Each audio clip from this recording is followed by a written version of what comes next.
మాత్రం భయ్యా super hit cinema తీసిన భయ్యా. అంటే వారిద్దరు మన హీరోకి హీరోయిన్ కి మధ్య కెమిస్ట్రీ ఎలా ఉంది? ఓకే ఓకే కూడా తక్కువ, చాలా బాగున్నది, ఇద్దరికి సెట్ అయింది, బాగున్నది. యాక్చువల్గా ఇద్దరికి హిట్స్ లేక చాలా అవును, కానీ పాపం దీంతో రావాలని కోరుకుంటా, ఇద్దరికి దీంతోనే హిట్ వస్తుంది. భాగ్యశ్రీ అయితే పాపం చాలా బాగా యాక్ట్ చేసింది, ఆమెకు కూడా హిట్ రావాలని, ఇద్దరికి కలిపి హిట్ రావాలని కోరుకుంటా. బాగున్నది, వస్తుంది కూడా పక్కా. క్లైమాక్స్ ట్విస్ట్ బాగున్నది, ఫైట్స్ బాగున్నాయి, ఎమోషనల్ ఉన్నది, లవ్ ఉంది, బ్యాక్గ్రౌండ్ మ్యూజిక్ బాగున్నది, ఆల్ బాగున్నది. మొత్తం మూవీ హోల్ మూవీలో చాలా బాగున్నది, చూడొచ్చు, అందరు వచ్చి చూడొచ్చు. పడుకోవచ్చు, ప్రొడ్యూసర్ అతనే కదా. బాగుందండి సినిమా, బాగుంది, చాలా బాగుంది.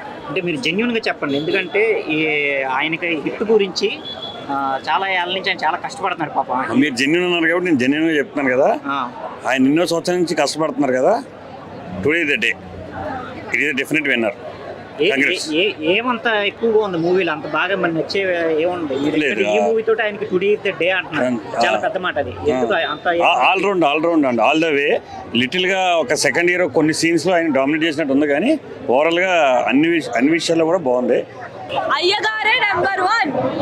అసలు జెన్యూన్ గా ఏజెంట్ లాంటి మూవీస్ తర్వాత అయితే ప్రతి మూవీకి ఇలాగే అయ్యగారు నెంబర్ 1 అన్నారు. నిజంగా చెప్పండి, ఈసారి నిజంగా ఈసారి చాలా బాగా చేశాడు యాక్చువల్లీ. ఇంత అఖిల్ కి ఆల్మోస్ట్ కెరియర్ లోనే ది బెస్ట్ ఫిల్మ్ అనొచ్చు ఇంక ఇప్పుడు దాకా అయితే.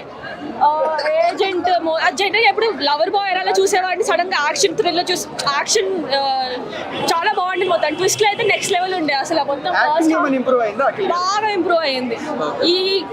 ఈ కొత్త లుక్ లో అయితే చాలా బాగుండింది. ఇంతకుముందు ఎప్పుడు మంచి లవర్ బాయ్ లుక్ లో ఉండేసారి కల్లా ఇంత అలవాటు అవ్వలే, కానీ క్రేజీ రంగస్థల పైప్స్ వచ్చాయి కొంచెం చాలా న్యాచురల్ గా ఉంటుంది. స్లాంగ్ మాట్లాడటం కానీ, వాళ్ళ డ్రెస్సింగ్ సెన్స్, లుక్స్ అన్ని బాగా సెట్ అయ్యాయి.